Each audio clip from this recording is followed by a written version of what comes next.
Je pense que bon nombre de parents africains doivent mettre de côté leur ego, aller voir leur enfant et dire à leur enfant, vraiment je regrette tout le mal que j'ai eu à causer dans ta vie, tous les traumatismes, de t'avoir abandonné, d'avoir été absent parce que j'étais préoccupé par payer les charges et de n'avoir pas été un parent exemplaire. Je te demande pardon et pour le peu de temps qu'il nous reste à vivre encore ensemble, je ferai tout ce qui est en mon pouvoir pour t'apporter l'amour, l'équilibre qu'il faut. Il y a beaucoup de parents qui doivent le faire. Surtout les parents africains. Mais vous savez, on est en Afrique et l'enfant a toujours tort et le parent a toujours raison et surtout, les parents sont les dieux sur la terre.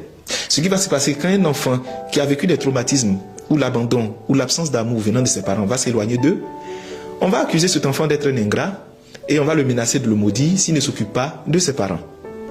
Vous savez, on a beaucoup de personnes dans ces sociétés qui sont bien bâties physiquement, qui ont de grands diplômes, mais qui sont détruits de l'intérieur, qui manquent d'affection, qu'on ne peut pas aimer, qui souffrent de blessures internes simplement parce qu'on a eu des parents qui pensent que être un bon parent, c'est nourrir l'enfant et c'est de payer sa scolarité. Donc on a beaucoup de diplômés, de personnes bien bâties, mais qui sont détruites de l'intérieur, à cause des parents justement. Moi je pense que nourrir son enfant et payer sa scolarité, ce n'est pas un exploit, dans la mesure où c'est le rôle basique d'un parent. Désolé de le dire, même s'il y a beaucoup de parents qui ne le font pas, mais c'est le rôle basique. On devient un parent qui fait des exploits quand en plus de payer la scolarité et de nourrir l'enfant, on le nourrit émotionnellement, on s'occupe de lui sur le plan affectif, on crée un cadre dans lequel il se sent entendu, il se sent compris, où il peut s'exprimer, où il se sent aimé profondément afin que l'enfant intérieur qui est en lui se développe dans les meilleures conditions pour avoir un adulte équilibré. C'est à partir de ce moment qu'on parle maintenant d'exploit.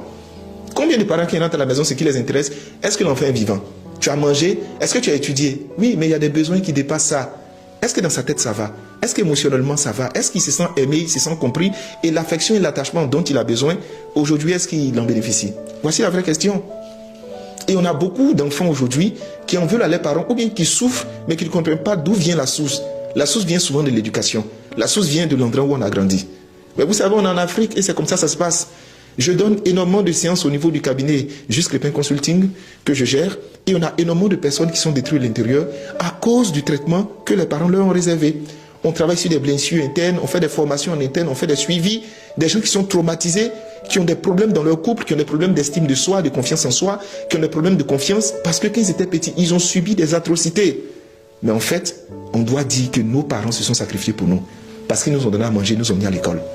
Et pourtant, on peut être un parent qui se sacrifie, qui donne à manger, qui met à l'école et puis être quand même toxique. Donc c'est un message que je lance à l'endroit des parents. Il faut qu'on soit beaucoup plus responsable et présent sur le plan affectif et émotionnel de nos enfants